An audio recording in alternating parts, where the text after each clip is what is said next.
Unleash the champion within.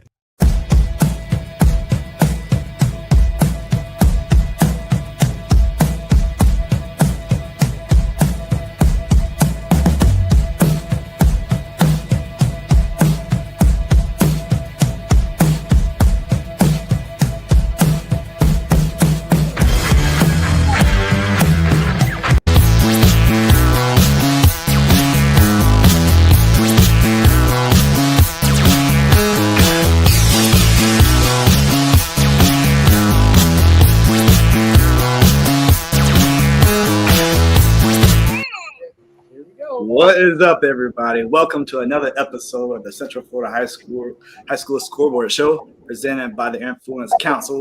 Week 7 on the docket. Got my main man, Baylin Trujilio. And your boy, Grayson Dane. Here's Grayson Dane in here. Oh, gosh. Got my main man, AJ Brooks, certified dogs, you feel me? And the man, the myth, the legend himself in the house for 2 weeks in a row. He's the Camp King, Coach Lowood. What's going on, fellas? What's going on? Lowood, man, we got a little treat for you today, man. I see you got your jersey on. We got our jersey on. My son's got his jersey on. I had to come through. Hey, you know what, bro? I love when you represent the team playing my team every week, because the last time I checked, the last time you bragged on Notre Dame, you brought the gold helmet on. We know what team ended up on top. So keep wearing the teams that lose to Miami every week. We love that, man. Well, I'm trying to get back. I'm trying to get that back. I'm trying everything I can try. Jersey, helmet. I got the pillowcase. I'm trying. I hope I ain't got to do this here. I'm trying everything I got, baby. I'm trying it all. It all. Florida State will be sleeping if they lose Saturday night. Trust me, and their season will be done. AJ, help me out, AJ. Back me up. You Boston. Go ahead, AJ. Help me out, AJ. We know where you rock at. Yeah, I'm not even gonna lie to you. I know I went to Boston College, but that's my second. That's AJ. I'm all Miami. Man, we almost the same Miami, color, baby. Okay. Let him know. I was born in Miami. What you expect, though? Let's go, AJ. Let him know. I'm expecting an upset. No. Yeah, there's going to be an upset. You're going to be upset again every time you see the green and orange playing your favorite team every week. You're going to be upset, all right. Just like I was upset last Friday when Lake Brantley went down by triple digits. I told y'all. Lomas don't know. Friday. I switched my pick. I called in. I made a live video. AJ. Oh yes, I can. How you switch on a Friday? It's been on Twitter. It was on Twitter and everything. Yeah, I made a new pick. I slept on it. I said, ain't no way Lake Brantley gonna go in there year 1 and beat Bo Key. He had some convincing done by the coaching staff over at Seminole. How you switch out like that? You can't be doing that. Change your. I thought about it, bro. Pitch. I had to think about it. They had the Lee Corso mascot flip on me on Saturday or Friday. I ain't have to think about it. I knew Lee Corso flip. Man, all up in his car doing one of these, man. Come on. That's the second time I've done that though. The first time they didn't have record of it because you did it right before kickoff. Yeah, that was the Jones Edgewater game when Edgewater beat Jones one year, and then because pregame I just saw how Edgewater was looking. I said Baylin. I switched my pick. No. Sorry. It was Edgewater TFA, and you flipped because we all said Edgewater, and you said TFA. Remember, and you're like, I like TFA because how they were looking pregame. Yeah. It was so I can't remember. Yeah, it was not Edgewater. I just remember. Yeah, I remember. Yeah, TFA won. Yeah. So, but yeah, I mean that's crazy. Hey man, if you guys are watching on Twitter, on X, on YouTube, on Facebook, please like and share this, man. Listen, man, we got a good lineup going on for tonight. Guys, go ahead and recap week 6. Let's go ahead and jump into this. Osceola Cowboys took on the Melbourne Bulldogs 18-10. Yeah, this was shocking. I remember getting the score. I thought this was a typo. I thought it was maybe 28 or 38-10. No, this was a really good game. Melbourne played really well. I trained their quarterback that Saturday. He told me a little bit about the game.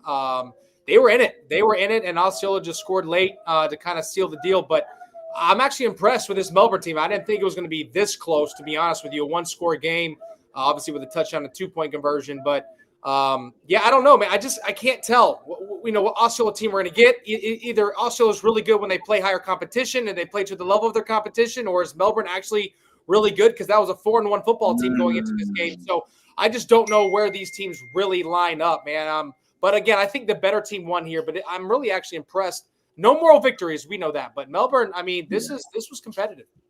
Yeah, I'm gonna go with you. I'm not surprised Osceola won. I'm surprised how close it was. So I'm kind of not sure. Looking at the stats, I see Kamari Johnson from Melbourne had 19 carries for 98 yards. Against the Osceola defense, average 5 yards of carries. Yeah. That's a lot. So I know that Osceola EP's not happy with that. I know he's happy with the win, but I got faith Osceola. It's Osceola. They'll figure it out. Oh, Coach Lowe, you muted.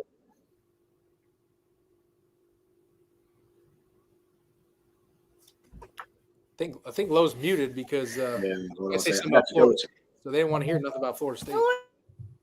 Oh, looks like your mic. Oh, there you go. There you go. Try it. You hear me now? Yes, sir. All right. Now, here's what you got to think about.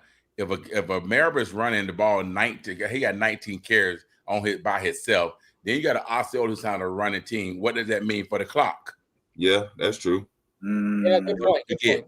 Yeah, that's what I mean. That's Melbourne had 32 carries as a team. Right. Obviously, we know Osceola likes to establish the run, so that clock was just rolling all night. It was just rolling. The time frame. It almost looked like who got the ball last. It's almost like who got the ball last, or who had a better play, or who made a play, or who didn't make the most mistakes, whatever. So I can see that being a game like that with a 4-1 Melbourne and with Osceola who fighting every week like that. So I can see it with a running, the clock running, can't stop it. I can see it. Next game we had on the docket, Haggerty Huskies took on Lake Mary Rams, 17-55. I think you said this one by 32 though. You said this one by 30. I said something crazy. I said it's gonna be either 21, 28, something crazy, and I said Noah's, and I also said Noah's gonna throw for 5 or 6. He threw for 6. So guys, guess what, man? Before the game, so I have to tell you the story. So before this game, the defensive coordinator for Haggerty ends up calling me. I'm on a call with the Haggerty defensive coordinator, who happens to be a guy that I work with, Chris Chardier's barber. He's a barber. He cuts hair. And he called me. And he's like, dude, look, we're having a really good year. We've lost 1 game this year. He's like, why would you pick Lake Mary above us? I think we should be ranked. We played Boone Tough, who's undefeated. We're rolling defensively. I think this is the year we beat Lake Mary. And I literally laughed and was like, without even like hesitating, I literally said, schedule matters. When you look at the 2 schedule, yes, that Boone loss was tough. I believe it was 22-16. But when you look at Lake Mary and what they had to go through to get to this point, even at 2-2, it shows you that when they're going to play these area teams, there's going to be a level of separation. Yes. And so that's what was exposed on Friday night. And this game wasn't even close. And so granted, yes, it was at Lake Mary. But when you're competitive in that game, and even if it's at Lake Mary, it'd be like 24-17, 31-17. No, guys, this was 55-17, complete mollywop. Lake Mary found themselves identity. I knew this was going to happen. I told AJ all the time, I said, look, once they start going into the areas where they're starting to play the Lake Brantleys now, the Haggertys, maybe even Seminole, Evans, they're going to show why those first 4 games actually helped them in the long run rather than just hurt them because of their record.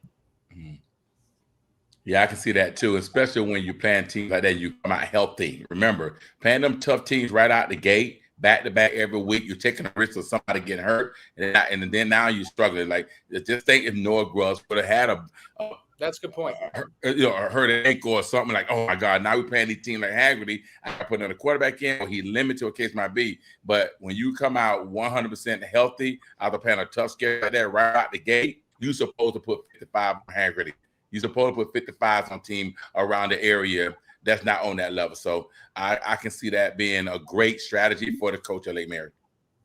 Yeah, I mean, no disrespect to Haggerty, but I think Lake Mary is they're the cream of the crop in Seminole County. I think they've proven that historically. So this doesn't surprise me. Shout out to my boy Barrett Schultz. He had 7 catches, 140 yards, and 2 touchdowns. And probably the best play of the whole weekend. Did you see the one-handed catch he had in the back? Did I? Crazy. I mean, Barrett, I mean, he's unstoppable. His catch radius is just crazy. I'm just happy to see him and Noah being able to find a connection. Like you said, I think playing those teams early in the season is going to prepare them for the later on teams around the area. You said Seminole and Evans. I'll just chill out. Don't just throw them guys' names in there like that. I'm just saying. Chill out now. Don't just do that now, because Seminole and Evans. I ain't too sure Lake Mary could beat that. You, me, or Lowe can't even tell you the last time either one of those two teams has beaten Lake Mary. So let's just say that. We're gonna see this year, though. We will. But like I said, I think again, when you match up against the first 4 teams like we talked about, like just imagine the level of confidence that offensive line now has, or the defensive line, or the secondary. They're seeing flashes of greatness against the first 4 opponents that have all went to a state title. It's all been to the big show. Now they're going to start seeing guys their level of competition, and they should dominate because of the experience that they just gained. That's all I'm trying to say. No, I'm with you. Jones took on Auburndale 37-3.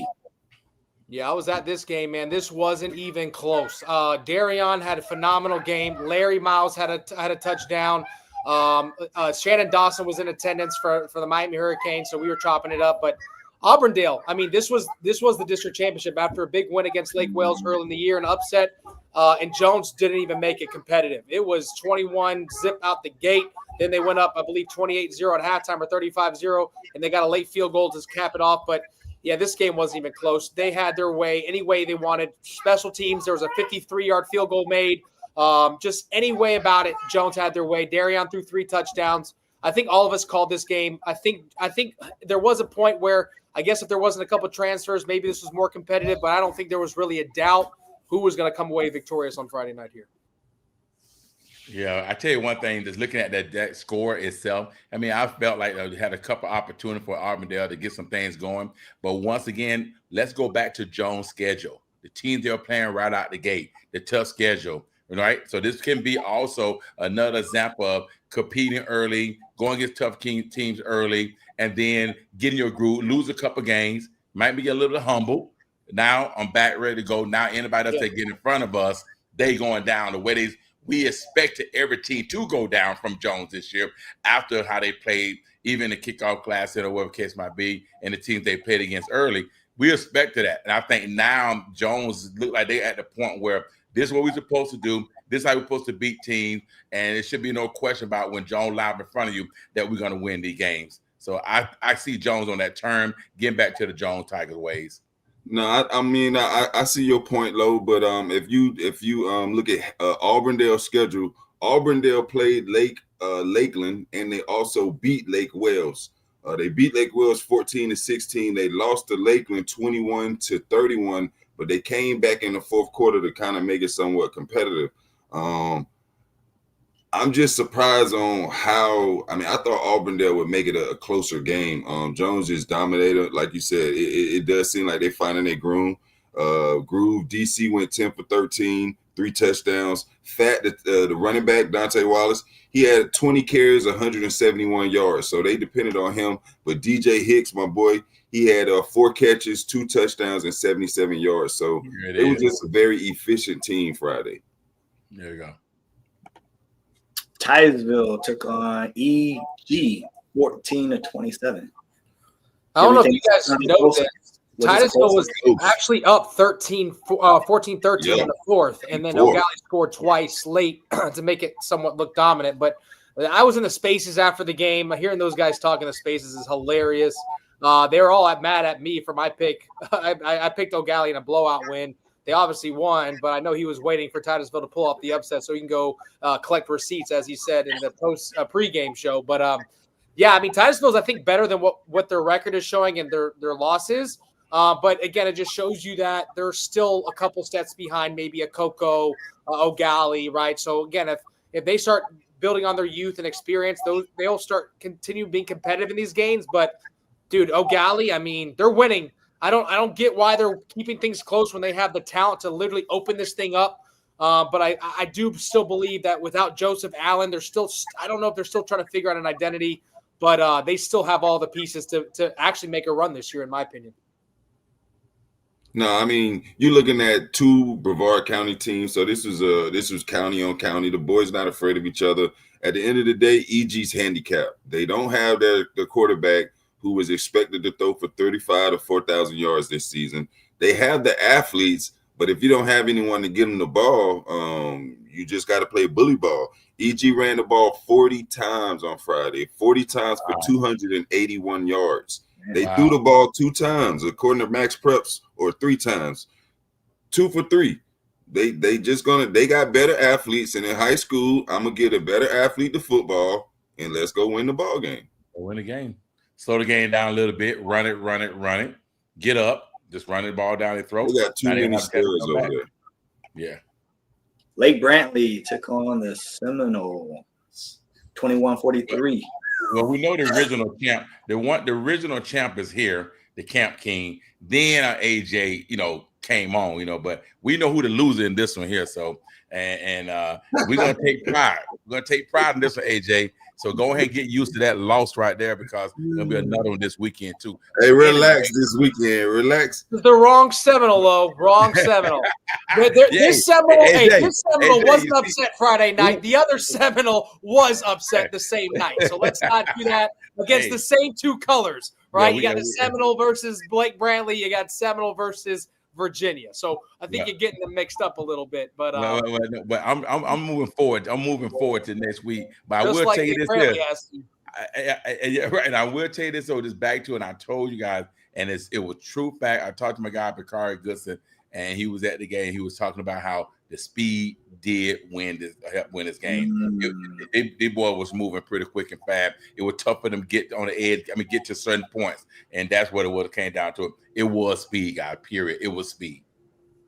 Yeah, I'm gonna take a little piece of that humble pie today. It was fun. It was actually awesome to see a meme of me come back to life, because the last time I checked, Seminole was not relevant at all until this game, which is hilarious to say that. All of a sudden, they beat Lake Brantley. Now I'm back on the meme show. I'm not going to say that. I'm not going to say that they're back on the meme show, but I just knew that Lake Brantley. Yeah, that's true. I just knew Lake Brantley. Even though bringing some good pieces at Lake Brantley, I just knew it's still going to be tough for them to get there and they're going to compete against 15 boys that can run fast, and I got 4 or 5 came in that can run fast. No, I love Calhoun, because he texted me the next day and he's like, "Dude, we bully balled them like that. We're gonna show the little guys who the big boys are." And I know he told AJ probably that Friday before his flippage, but the inside. I'll tell y'all how it went down. If y'all can recall on the show, I was torn on the show. Remember, I went last. You were. I agree. And I was the high-powered offense in Lake Brantley. It was really I was leaning towards it, but then I really thought about it, and I said, okay, the fact of the matter is, no disrespect to the Masters Academy, but the best players on Lake Brantley team are transferring in from Masters Academy, or they're coming from another school and they're at Lake Brantley. I knew psychologically the kids at Seminole, they didn't respect that. So I knew that they was going to have a point to prove, and I flipped. So, Friday morning I flipped, but I went to this game. Seminole ran the ball 30 times for 305 yards. That's crazy. They found their quarterback, Jalen Chaplin. He was 8 for 10, about him, man. 205 yards. So I found out he plays safety. He's been on varsity 4 years, but in order to get on the field early, sometimes you got to play another position. In college at the next level, he'll play safety. So they had him at his true position, but he played Little League all throughout Little League. He played quarterback. So they put him at quarterback Friday. The guy was electric, bro. He was 8 for 10, 205 yards. He also had 12 carries, 165 yards, and 4 touchdowns. He accounted for 5 touchdowns. Shout out to Anthony Gay Jr., or the third. He had 5 catches, 120 yards, and a touchdown. Seminole, they did prove they were faster, they were bigger, they were stronger, but I do like what I saw out of Lake Brantley. I do think that Lake Brantley is definitely going in the right direction. I think that this was a loss that would be good for them. It'll let them know the level of competition that they'll have to play if they want to get to that level. But I think Seminole is a player now moving forward because they got a quarterback. They've always had athletes. They just didn't have a quarterback, and I think they found their guy. Yeah, it is. Forest Wildcats took on South Lake Eagles 25-30. I tell you one thing, they were showing up happy because I mean, we gave them a lot of props right there last week with this game right here, and I think they proved that they are one of the teams that reckon out there on that side of the country. I call it because I'm just keeping it real, man, because the Lord, them guys are doing some good things, and I got a lot of respect for the coaches, guys out there too. But they got some nice young boy that can play out there. I know, even though it scored 30-25, whatever, they gave us some points, but they put up some points too. So I mean, I felt good about South Lake going into this game here, definitely. At the end of the day, a win is a win. If I know Coach Lord, like I think I might know him, I think that he was probably a little disappointed. They got outscored in the fourth quarter, 13-6, to even make it a game. So I know he would have liked to see them put this game away and not make it a one-possession game late in the fourth quarter. But shout out to South Lake. They are 5-1, so they just find a way to win. And sometimes good teams find a way to win ugly ball games. So sometimes you need these type of games as well. Yep. 10-4. So we had DeLand Bulldogs take on Spruce Creek. Baylin, you gave me this score. Yeah, was it 14-0 or 14-10? Yeah, 14-0. 14-0. 14-0. Yeah, I believe the first play of the game was a pick six, and then DeLand scored, and they're about to score again. So they were and there were still 9 minutes left in the first quarter, by the way. So this was looking like. So when they resume it, are they going to resume it with 9 minutes, or they just start over? They're resuming it at 14-0, same place, same time. But now they're doing it the last week of November when they have that bye week before playoffs. They're playing. So unfortunately, one of these two teams, if this is the district title, they're not going to get a bye week going into playoffs, unfortunately. But DeLand looked like they were about to run the race. I mean, when you're up 14-0 and about to score, and it's still the first quarter with 9 minutes, you're looking at 50 points probably again. DeLand's rolling right now, so yikes. But I think this is going to be the district championship later down the road, but it's not looking good for Spruce Creek. So the correction on the score is 14-0, not 14-10. First quarter. AJ, we got some dudes. You ready? Got some dudes. Yes, sir. Wait, I do want to say one more shout out for a team that upset a big team this week. I think we talked about it last week. Massive shout out to Coach Short at St. Cloud for beating Lake Nona. That's crazy. It's the first time they beat Lake Nona in school history. I'm telling you guys, I trained the whole entire offseason from January till about March or April at St. Cloud. I was watching the kids starting to come in. They have like 5 or 6 transfers that are not from that area. They're quarterbacks from Lake Mineola, who was a guy we talked about last year on the show. I'm telling you right now, St. Cloud, with the youth that they have and just the culture that Coach Short's doing, that's going to be a team in that area that might start winning some district titles and being very competitive, especially with teams like Osceola and Lake Nona. Hey, you give a shout out to that quarterback. That boy had 317 yards. Crazy. Yeah, but offensive dude of the week, Jalen Chaplin, a.k.a. Chap. Like I said, he was 8 for 10, 205 yards on passing touchdown. Also had 12 carries for 165 yards with 4 touchdowns. 370 yards total in that 43-21 victory over then undefeated Lake Brantley. So Seminole trying to show everybody that they're still a top dog in Seminole County. But shout out to Chap. Good game, my boy. Defensive dude of the week, Devontae Anderson, D2, 83-yard pick six against Apopka. He also had 3 tackles and 1 PBU. West Orange beat Apopka 51-0. That is sad. I don't care. I don't know why we even keep saying that every time Apopka get beat down. That was sad. That was dead. Cut it out. You know what's going on. You know what's happening. But you talking about a get back? Right here. Cut it out, Baylin. Lo say I ain't going for that now. Come on. No, because you know what happened. We made a couple of changes, but I'm gonna say this here. Maybe some Apopka people, Mike, they love me right now because I got a award. A Apopka community leader, Apopka represent Apopka. I'm that little black boy from Apopka, so they represent. But let me tell you this here. Stop it with the nonsense. We had Coach Darlington, and he's the best coach in history in Central Florida, period. Right? I agree. He did history. They didn't want him there. You bring in Rosen, who coached with Darlington, who won all them championships. They ain't want him there. Gave him a hard time. Now you get another coach that they feel like he's a player's coach, and he's a guy. They pack up and leave. Now what you want, Apaka? What you want now? So when all said and done, we just got to let it play out, right? And let these guys coach. Because that guy's a good coach. He's doing great things. He's a Christian guy. And know what? And maybe that might not be the total answer. But I'm telling you do it right, they still brothers. And APK, and give them 2 years, they'll be back. If I got to go back over there, they'll be back. Hire him. Pay him. Hey, 2 things I got is a name and a little back-end credibility. No, stop. Low got the NIL money, huh? I don't even want to get in these conversations. I don't want to because they already do that. AJ, who want to Excel speed NIL? Oh man, here we go. Hey, listen, special teams dude of the week, Casey Mullins, 2 for 2. He had a 53-yard field goal against Auburndale. I know that he also had a 52-yard field goal attempt against Evans for the game winner. So this is proving that the young man could make the kick. He made a 53-yarder in game. So yeah, shout out to him. That's big time. You making 53-yarders already in high school? Yeah. Like Money Mullins. He was always good like that. He was like FBU kicker. And here's what's funny. Shout out and thank you to his daddy. Is who brought Derron Coleman to FBU. It was his dad that picked him up and dropped him off. You right? Remember Baylin?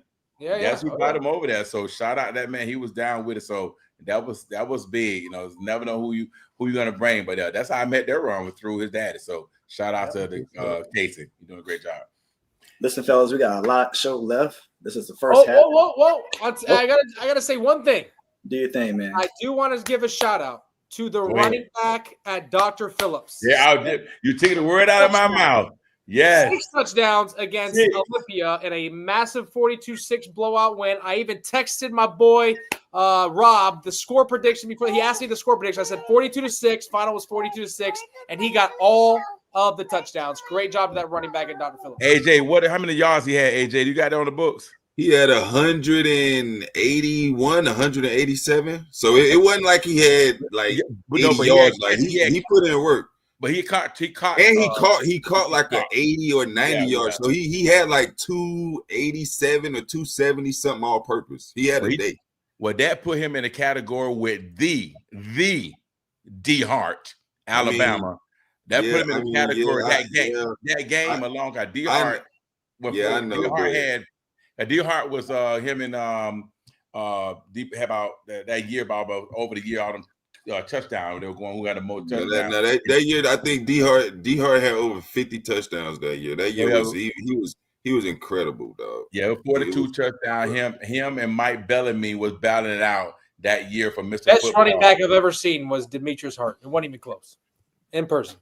D Hart. Yeah, who you seen? That's who I seen. Listen, guys, we're going to take a quick snack break. We're going to be back in about 90 seconds. Stay tuned. We have our top 10 coming up right after this and our games of the week. We'll be right back, right here on Varsity Sports Nation.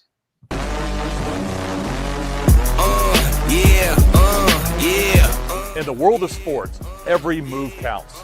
Every decision shapes your future. At Influencer Counsel, we understand the importance of making the right choices and having wise counsel. Our team specializes in legal counsel, ensuring every contract is airtight and every deal is in your best interest. In this new world, financial responsibility is even more important than ever before. We ensure our clients understand this new responsibility and educate them on how to navigate it properly. Taxation obligations, investment opportunities, and purchasing assistance can mean the difference in their short-term and long-term success. Our branding specialists work tirelessly to build and elevate your personal brand, making sure you stand out on and off the field. Join Influencer Counsel and maximize your opportunities. Legal, financial, branding, legacy. Your future starts here. Within all of us beats the heart of a champion. We aim for gold and glory, yet sometimes we fall short. Or miss. Or, you get the point. No matter what trials we face, having the right financial partner can help every champion live up to their potential and forge a path to victory. Addition Financial. Count us in.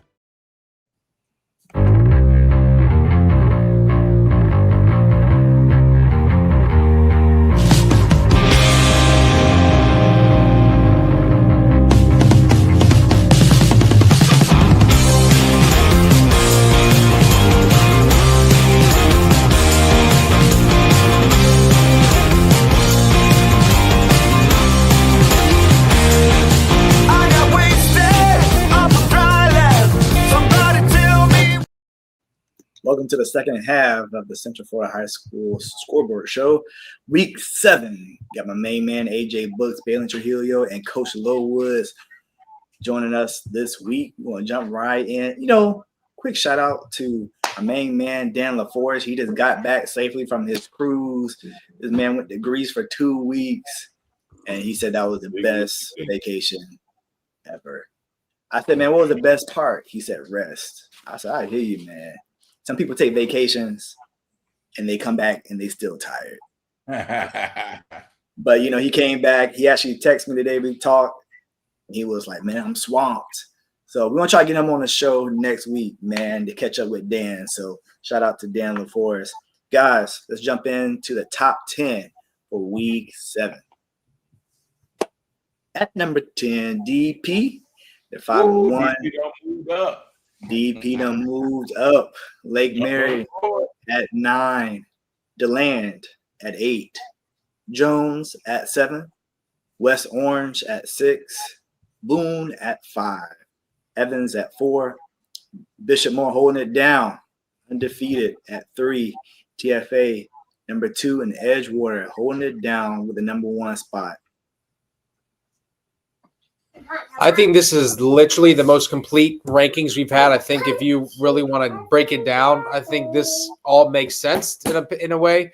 Obviously, West Orange beat Evans, so that was tough. But I think Evans wasn't complete. We talked about that last week. So a healthy Evans. I don't know if they lose to West Orange. Boone beat West Orange. So that's right there. That 4, 5, and 6 could be flip flopped any way you want it. But I think other than that, I think it's pretty good set where it's at. I think Lake Mary, if they continue to win, especially games like Seminole, Lake Brantley later down the road, a Bishop Moore, they're going to start climbing. Dr. Phillips has an opportunity. They play Edgewater late. But I think overall, man, I love this top 10. This is probably one of my most comfortable top 10s that we've ever come out with. So I don't know what you guys' thoughts are, but I think this is pretty solid right here. I'll tell you my thoughts. At the end of the year, if Lake Mary can find a way to stay in the top 10, they're the real deal because they still have to play Seminole. Yeah, you're right. And they still have to play Evans. And Bishop Moore. And they still have to play Bishop Moore. If they could find a way to stay in the top 10 at the end of the year, not mentioning Norland, Lakeland, like God, dog. And here's the key, AJ. Guess where they play all those games at? They play them at home. At Lake Mary. So it's shaping up for Lake Mary to have a lot of momentum if they do what they do going into the playoffs in 8A or 7A, which we know is an easier classification to make it to the show. So I'm not saying it's the easiest, but let's be honest. They would have to play Novito or Haggerty or Boone in the first couple rounds, DP later, maybe Final Four. And we'll watch them back representing Central Florida. I think Lake Mary, with the schedule they had early on, is going to set them up for that. But they still got to go through those guys. It's not easy games. And I still think Bishop Moore, honestly, it might be the best team in Central Florida other than maybe Edgewater. Yeah, you don't want to go down Edgewater Drive right now, boy. Just stay away from Edgewater Drive. I'm telling you, boy, you don't want to see no team on Edgewater Drive right now. Well, I tell you this right here. I guarantee you guys never thought the ranking this week will shape up the way it's shaping up. Look at this. Look at that right there. Think about it. Jones was coming in number 1. This is a team. Edgewater would not be talked about because you lost Duke and all these boys. Bishop Moore got beat by Edgewater in the kickoff class, something like that, if I'm correct. Evans had to put out a powerhouse, all these top transfer, go in and get knocked out by West Orange, injuries or not. D-Land always normally give a whole bunch of points, but they always make a whole lot of points. Then when you got Noah Grubb, you got a quarterback and a coaching staff like Lake Mary, you thinking, hey, they've been to run the table. So when you look at it, then you don't forget about Dr. Phillip, how they finally jumped on the board. Finally, with a coach like Rodney Wells and Tyrone South, them guys, they find a way to put it together. Look at that. Look at that ranking. That's crazy, though. That is crazy. And below, you remember the days where that number 4 team was a powerhouse in Orange County. I think that Evans, I think they finding their groove, man. They're finally getting back healthy. They don't even have a quarterback for real. The quarterback they don't even, he's not even back. But DJ, the who is playing quarterback, I think he has 2 to 4 incompletions in the last 2 games. I think he got 4 incompletions the last 2 games. So he's efficient. D4 is running the ball. They playing good defense. They got an interception in back-to-back games. Like not to mean to cut you off on that, AJ. People don't even know. Well, hope on spill the beans though. But D4 is probably about 80%. Yeah, he ain't even 100 yet. Yeah. He's not 100% right now, but then you got to look at too. Give me a name of kids that's playing that went somewhere else that left Evans. 166 transfers that went out in the system this year, or maybe more transfers in high school. How many left Evans? None, if I can think of. Most of the kids are coming back to Evans. I know Jones got an offensive lineman from Evans. Okay, got one. Okay, but you see what I'm going over that? Majority of at Evans, they've stayed at Evans since Odom's been the head coach. Exactly. And they're getting transfers.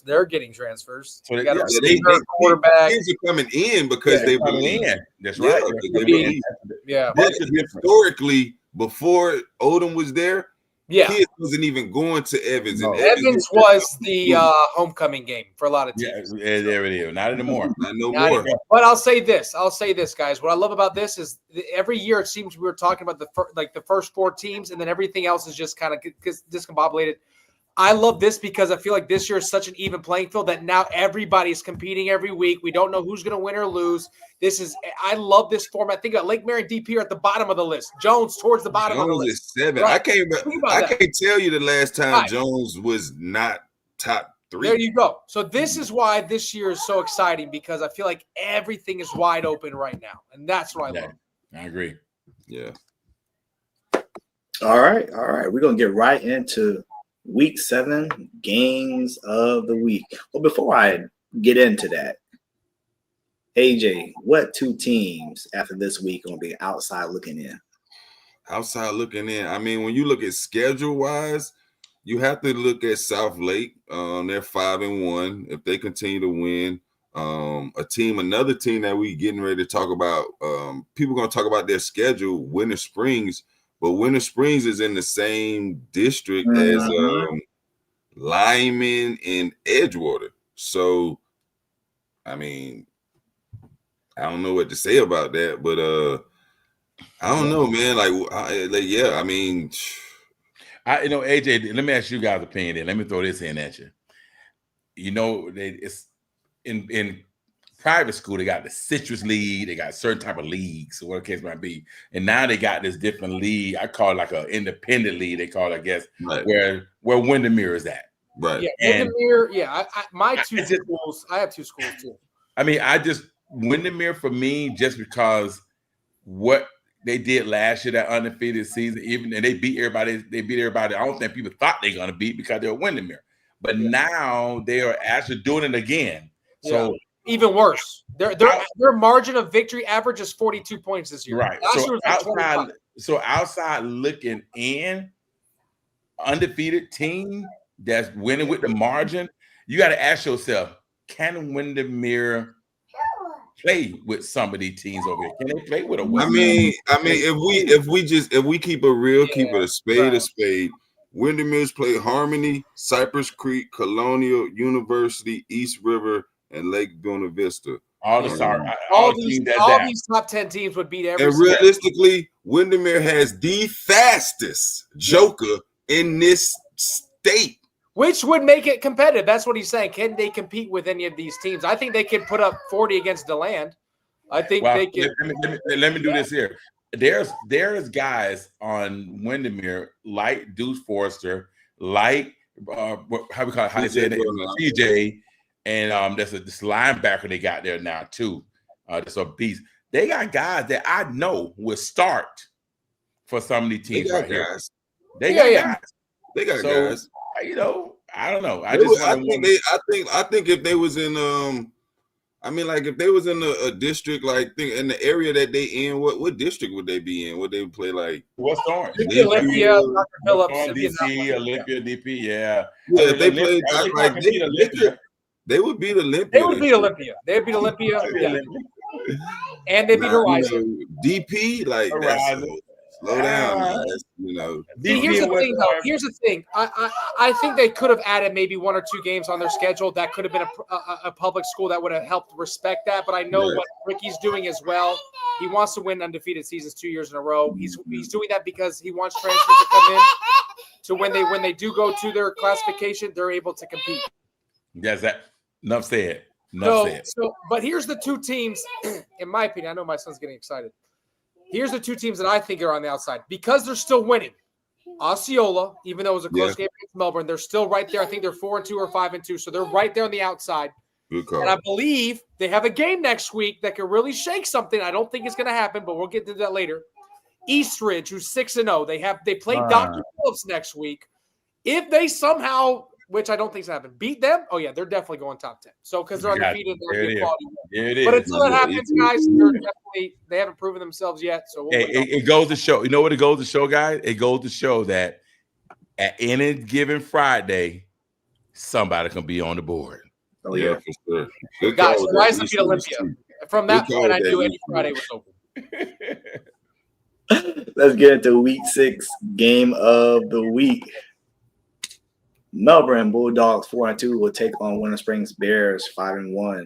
AJ, is this the team that have a receiver about 6'2", 205 at Winter Springs? Oh yeah, Winter Springs got a couple studs, though. No, but you're talking about the receiver. I think that's Winter Springs. Yeah, I'm gonna tell. We're gonna talk about it. Yeah, come on. What you got, Baylin? I would say this. If you look at their schedules, Melbourne has played better competition. They played Osceola tough. They're going to wind down the clock. I think Melbourne wins this game. Even though the record says 5-1, if we were to pull up Winter Springs' resume, that there's nothing that really sticks out to me that says, wow, they are a legit team. I mean, they're going to probably win out after this game as well. And I think they have someone tough at the end of the year. I forget who it is. But Edgewater. They got Edgewater. Yeah, they're not beating Edgewater. So I think Melbourne does win this game because of what they did last week against Osceola and maybe some of the more quality opponents that they have beaten and have played. I think that I'm gonna agree with you. For the simple fact that, like you said, Melbourne just played Osceola tough, 18-10. That's a 1-possession ball game. But Winter Springs does have some athletes. Shout out to Jalen Lohman. This guy got 8 interceptions on the year already. He right now nationally, he's number 2 in the nation nationally. Yeah, that's crazy. He leads the state in interceptions. That's like Kermani McLean numbers. Right. So that's the only thing where I'm like, man, he could be a ball hawk and change the game. But here's the thing, AJ. I don't care. I really don't care. Is he at Winter Springs next year? Is he a senior? No, he's not. He's not a senior. He's a junior. Yeah, he'll be out of there. So yeah, but shout out to him. But I'm gonna agree with you. I'm gonna go with Melbourne.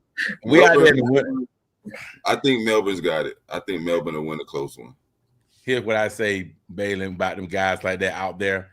Them guys are a little different, a little more loyal out there. They live out there. They're way out there. Yeah. They probably gonna stay home. But here's why I tell you this. Here's why I tell you, looking at this right here, they got a great cornerback, got a great receiver. They're doing anything. But Melbourne is just hard-nosed football as to what you can see and where they played against Osceola. That's hard-nosed football. That's hard-nosed football right there. Run the ball. We said the boy ran 40 times, 39 times running the ball. That's the game. Yeah, that's the team. that quality defense. Yeah, that's what I'm saying. Yeah, 32. That's hard-nosed football. I like Melbourne. Yeah, I feel you. Bureau Hawks take on Osceola Cowboys.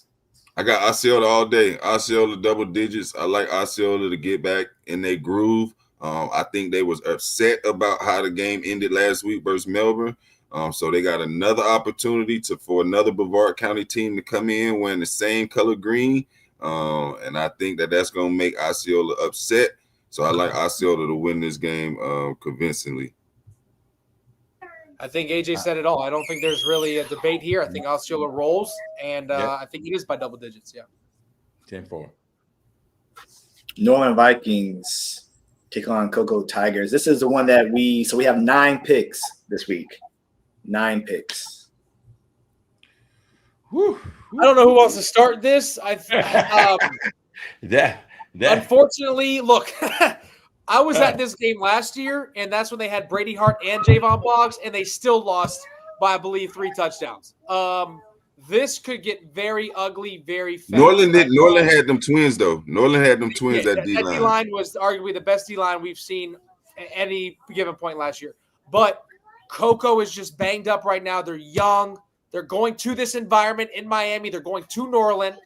I don't see them coming out victorious. I think this gets ugly. I really hope they put on for Central Florida. I love Champ Smith. I love their future quarterback, Trent. I just don't see it happen. I think Norland kind of similar to Lake Mary, except there's no comeback. I think I checked the mindset. In this game here, I'm not going to look at stats. I'm not going to look at who won the most state championship. Now they coming from Miami or whatever the case might be.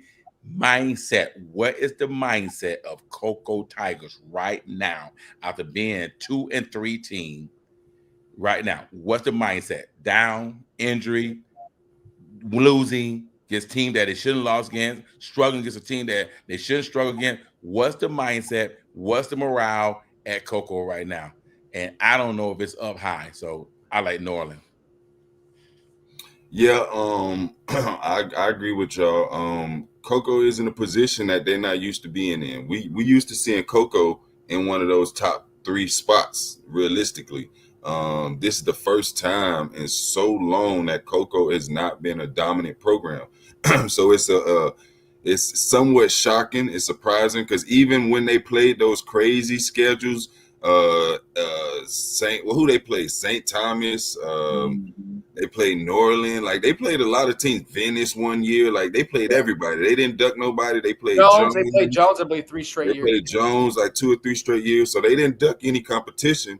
But this year is just not panning out for them. I don't like them to go down to Miami. Kai Moore, he is one of the smoothest quarterbacks in the state of Florida. I think that he's going to get the job done for Norland. And I think Coco will get it done moving forward after this. I like their schedule after this, but completely agree. Yep. This game's going to be rough. First Academy take on St. Francis Academy. Whoa, hold on. AJ and Lowe, please tell me who St. Francis lost to because I thought this was the best team in America. I got to find out. St. Francis lost to Mater? It was close. Hold on, let me see.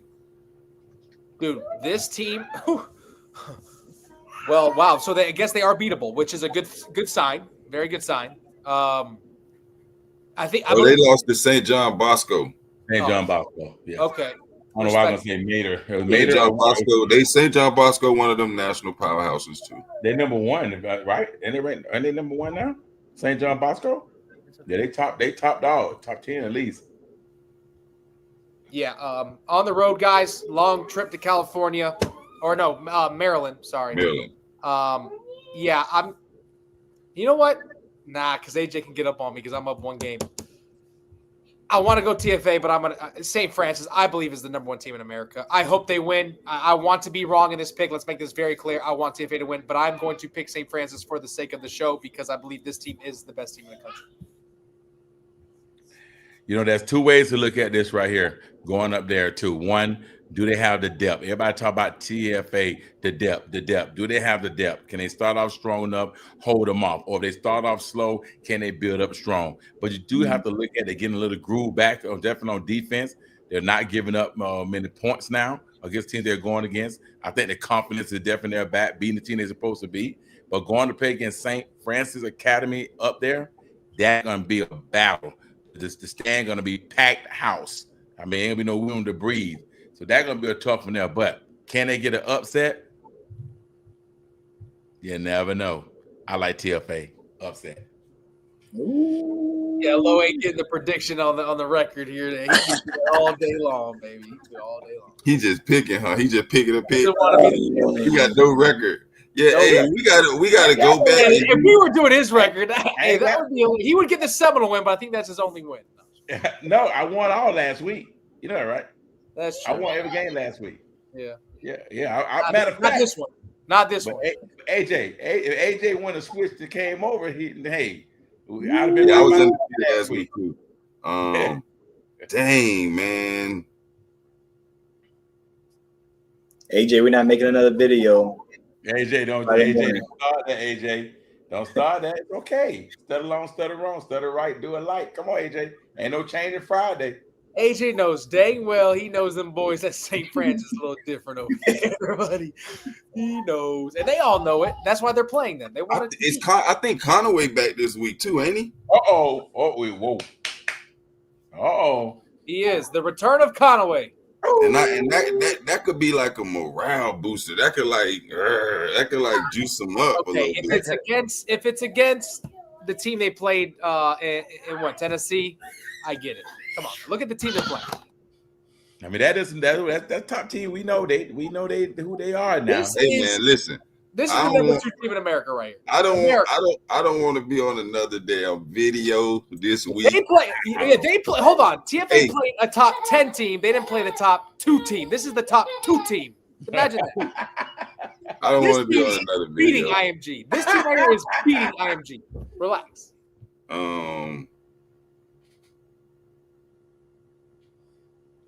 Yeah, I got St. Francis. All right, moving on. Don't let him say. Hurry up, go. He might try to change his mind. Go. Edgewater Eagles. They know taking on the Winter Park Wildcats. 3-2. Molly Wop, I'm going to call it right now. I don't care if this is the game of the week. I don't care where it's being played. Edgewater wins 42-14. Molly Wop. And the Winter Park better start making some noise at the quarterback position, figure out what the deal that is. But I'm telling you right now, Edgewater is rolling, and they're going to roll Winter Park. Eagles fly high. All day. Yeah, I got Edgewater all day. I do want to give a shout out to Aiden Pouncey at Winter Park. This kid is playing out of his mind. Aiden he has just under 400 yards receiving, but he also has 5 interceptions. So he getting it done on both sides of the ball. But it's only one of him, and it's a lot of them Eagles over there. So I got Edgewater to win it. It's very Bulldogs taking on New Smyrna Beach Kudas. Go ahead. Make the wrong decision right now. Who you got? I'm going to actually say Tavares is going to win this game. I don't go based off record. I'm going to go based off strength of schedule. You look at New Smyrna's schedule, it's a lot like Winter Springs. I'm going to take Tavares in this game, and I think they win by double digits. Double digits. Low, who you got, Low? Hey guys, what we say? I know one thing. There's 2 people they don't have over there. Ontavius Riley, and then my boy down to safety to commit to Florida State. Isaiah Williams. So New Smyrna Beach gonna win. Whoa.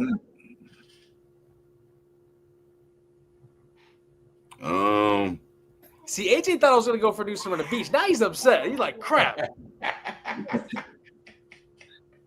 Nah, I just know New Smyrna Beach got a legend at coach. They sure do. Coco's finest, no doubt about it. They have a legend. But I'm gonna go with Tavares. I think Tavares is gonna get it done. They're gonna make that trip. They'll find a way to win. Toho Tigers taking on Lake Brantley Patriots. Absolute mollywop. Lake Brantley by 28. I know one thing. I do kind of feel sorry for Toho after the expectation that Lake Brantley had last week with Sanford. Toho got to come in here. Oh God, Toho. Now listen. No, you know what? Now listen. Now they got some boys. They got some boys over there. Hey, Sabbath throwing that ball now. Sabbath still one of the leading quarterbacks around now. He might be the all-time ever. You got Trey, you got the Pointer boy, and you got Dominic Miranda. You got some guys over there. You got some freshman All-Americans. Not so fast this week, Lowood. Lake Brantley for a massive mollywop. I gotta go Lake Brantley.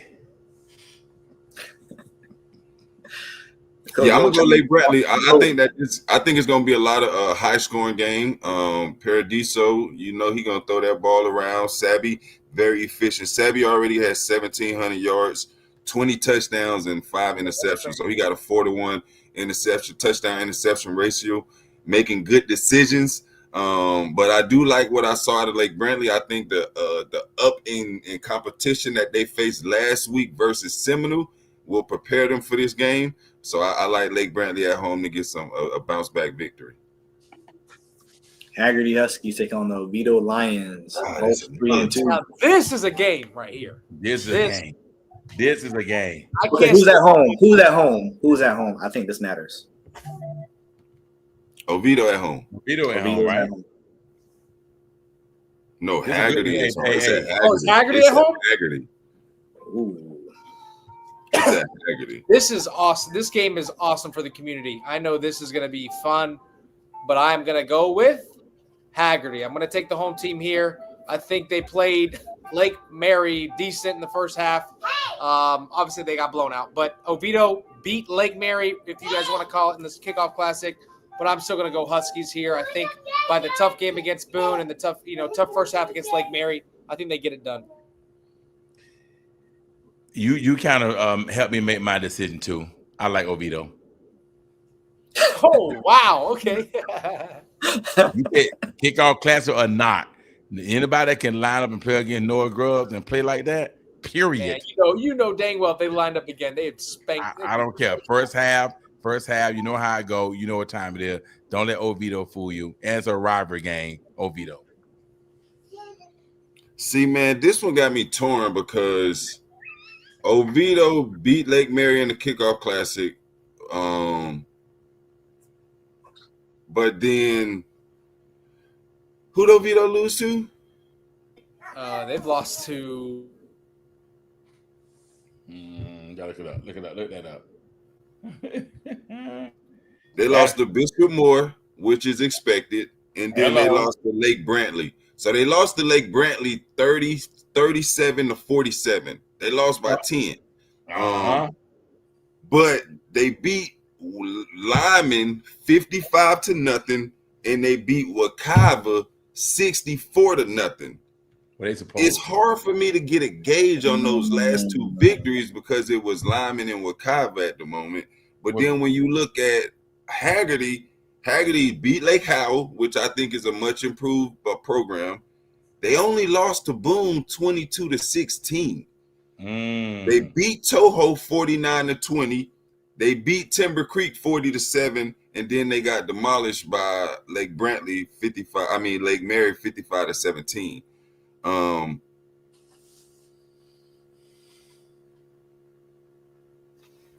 God, man. This was the toughest pick right here. It's the best game of the week, I think, in my opinion. And Haggerty's at home. I think Oviedo gonna find a way to win. Oviedo gonna find a way to win. Oviedo is a win ball game every year. Historically, Coach O and his staff do a very good job. I like Oviedo. Say no more. Hope you can sleep at night. All right, here we go. The Lamb Bulldogs. The Lamb Bulldogs. So, Baylin Buccaneers. This is the game of the week, gentlemen. Forgot about this game. Yeah. This is the last game of the week. AJ, you want to go first? I'll let you go first. Nah, man. Heck nah. You keep Well, going. hey, how about this? Coach Low, Lowe, you go first. Coach Lowe, No. you go first. You know what's so fun about this game? I remember when I came on the show for the first time, and we were talking about Daytona. You remember that when my first appearance, we were talking about Daytona. What did they make adjustment? Did they make a change, or how did they improve after? They head coach who had a great success there, who left off and went to coach up north up there in Georgia. That was a big question. How they gonna respond? How they gonna come back? I didn't think they're gonna bounce back well. I didn't, but at 4-1 record like that, they bounce back and have good games. I think they still a team to reckon with. But at the same time, if only a few can line up against a team like D-Land if you don't see their offense multiple times and try to stop it. That's the biggest thing you got to understand about that single wing and them guys coming at you. And also understand the mindset and the discipline of the constant that's coming, because we call it like Novocaine. Novocaine put you to sleep, and that's what D-Land do. They put you to sleep, and that thing, target number 5 in end zone, now you woke up. I like D-Land. Well, I think you've settled my case now, Lowood, and I'm going to actually go with DeLand here as well. I'm going to take DeLand in this. I think Malin's best win this year is Coco. We know Coco's down a little bit. I like DeLand, what they're doing right now. Offensively, I don't think anybody can stop them. Malin's going to have to show up defensively, and I'm not really set on that yet. So I'm going to go DeLand Bulldogs and go with my boy Darlington. So this is a home game for Malin. This is a whole game for Malin. They right down the road. It don't matter. Play it anywhere. Don't matter. Right down the road. Hey, before you go, AJ, I do want to point this out too. D-Land only played half a quarter or 3 minutes and a quarter last week, right? Yeah, so they fresh. Yeah.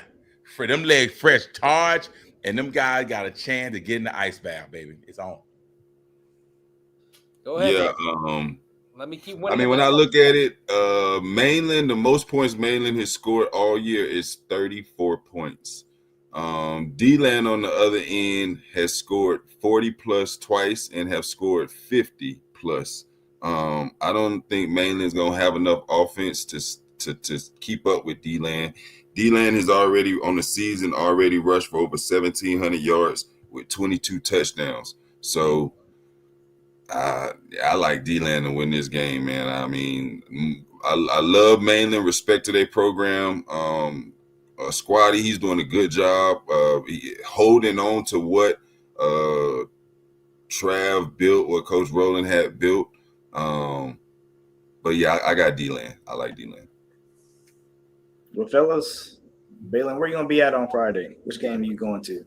I don't know yet. I was thinking either Lake Highland Prep. I want to see my boy Will Wankelman at some point this year, but I might hang out with the family. I'm not sure yet. Might take my wife on a date or something, hang out with the kids. Yeah, I think I need to do that before I lock in on Saturday night and watch them Hurricanes beat Florida State. Go low. Stay in your seat. Stay in your seat. You good? You good? Where you gonna be at, Coach? Hey, listen. I have this motto in my house. Everyone know that I raised 8 kids over my years in my house. And maybe don't remember that. AJ might know some of the boys, but and I got a motto in my house. Out of everybody that plays sport, out of 8, 6 play sports, right? And the motto is, if you don't play, I don't travel. So this week I'm supposed to be going to St. Thomas University, watching my son play D tackle, choker 6'2", 285 Xavier down there. And he ain't playing, so he won't see his daddy. So that means Will's up to Baltimore, Maryland to see the baby girl ball out. Will's up, volleyball. When you leaving? Well, you might as well go see TFA then. That's what I was gonna say. You should have left Friday morning. I am leaving Friday morning at 6 o'clock, but she plays at 6. She played Friday, not Saturday. Yeah, she played Friday at 6, and so then Saturday while I'm there, I just got a call for Isaiah Bryant and Braxton Woodson. Yes, sir. So I'm gonna go. They know me. I had them boys there for years, so I'm gonna go watch them. I'm gonna go watch them Saturday, and then come on home Saturday night. Hey, I saw Braxton little brother at Lake Brantley. And listen, I didn't even know. I just looked at him and I say, Braxton, your brother? He said, I said, you related to him? He said, yeah. He said, that's my brother. I said, dang, they look just alike, boy. Braxton doing, Isaiah getting his touches doing his thing, but Braxton is doing well. Braxton again, isn't he what I saw he was playing? Because he's number 2. He's getting reps though. Yeah, he's getting reps. He's doing well. He's getting his reps and stuff like that. He's doing well. They're doing good. So I'm gonna get a chance to check them out this weekend. Oh, well, I think AJ got disconnected. Well, guys, the next time I see you, Miami will have a win over USF, Florida, and Florida State. State champs this weekend, baby. All day. Listen. Well, guys, it's been a great show. Coach Lowe, it's a pleasure as always, sir. Anytime. Yeah. Hit me up. Anytime, Camp King. And everybody, thank you guys for joining us for week 7 for the Central Florida High School Scoreboard Show presented by Influencer Council. We'll see you next week, same time, same place, right here on Varsity Sports Nation. Peace.